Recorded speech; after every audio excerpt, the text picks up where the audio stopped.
Hello, Pisces, and welcome to Soul Guidance with Adriana. I'm a spiritual coach who helps you choose growth and the healing of your inner roots. I have an intuitive message for your journey this week. We're going to get started with the rivalry card, Five of Wands. So this is your energy starting the week, Pisces.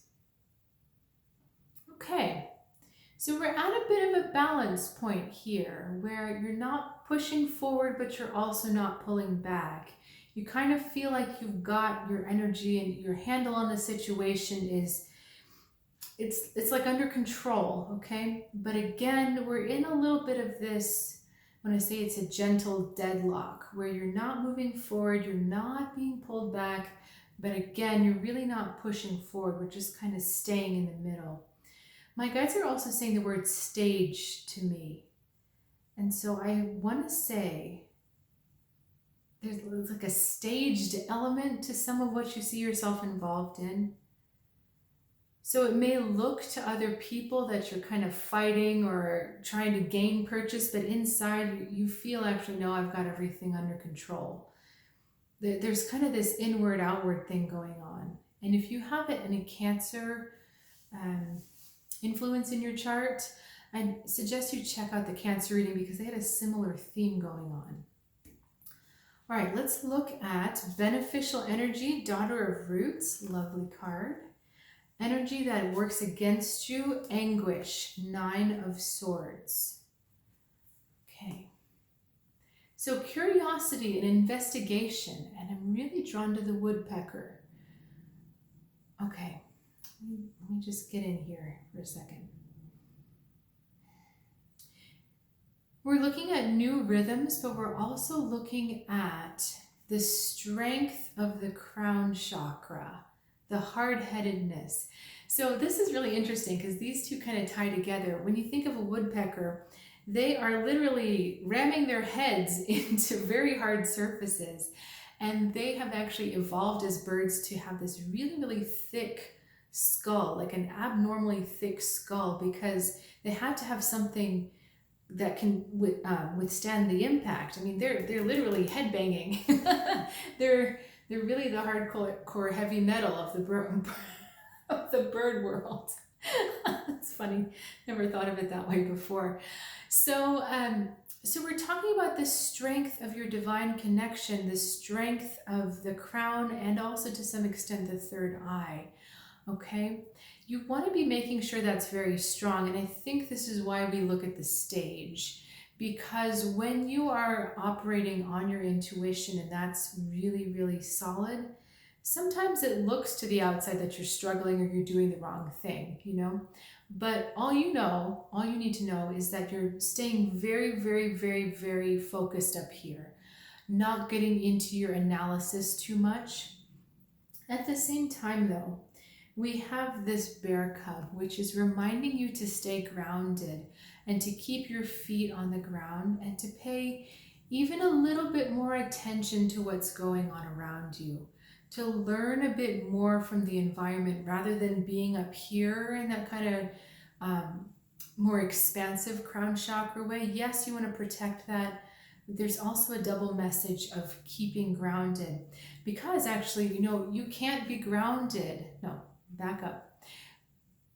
The strength of your connection to that other sense, that other space, is supported by the amount that you are grounded. So that saying you've got to have your feet on the ground in order to have your head in the clouds, very true.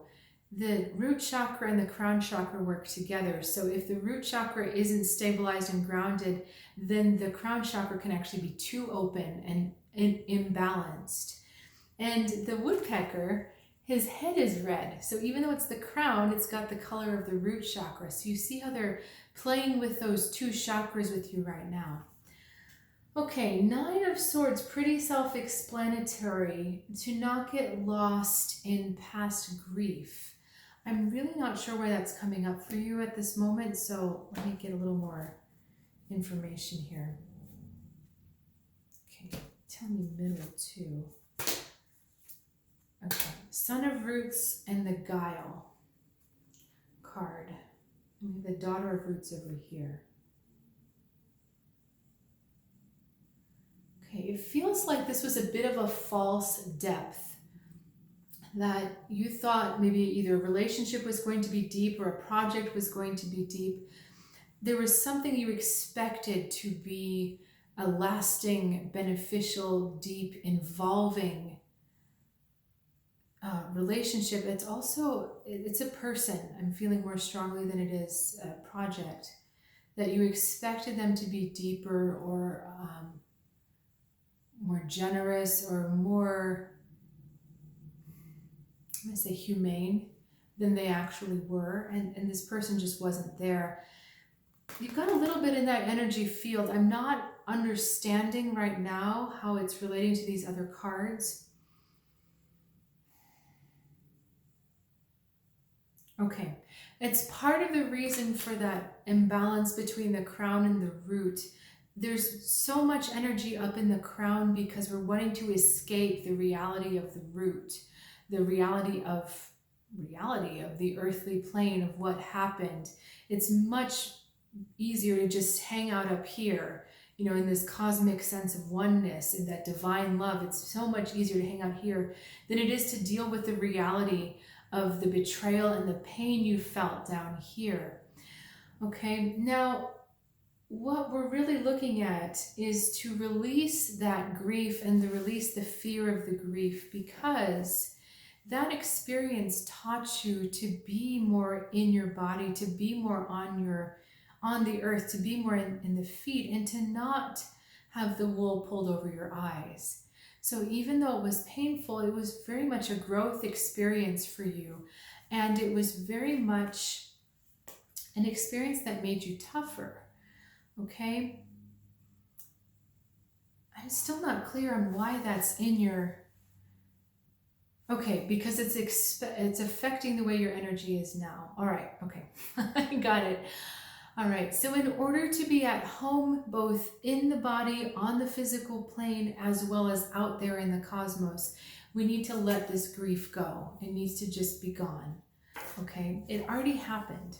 It's done, and the only way it can hurt you now is if you allow it to keep you from balancing that connection with the earth as well as the cosmos.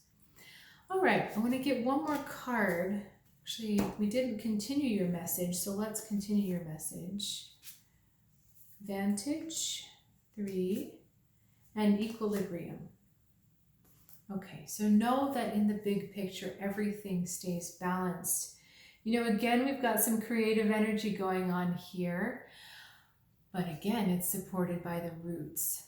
Okay, it's supported by the earth. That in order to see from a higher perspective, in order to see those other possibilities, we need to spend time understanding the give and take that happens on the earth. Okay, it can't all be perfect and wonderful and cosmic just down here, because we're learning to exist as souls in a cyclical fashion. There's no point in coming here if you're just going to be in the energy of the other side all the time.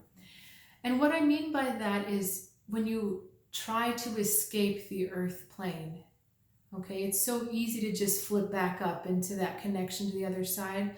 But these cards are all saying that your creativity is needed here, your problem solving is needed here, and your wisdom and insights are needed here.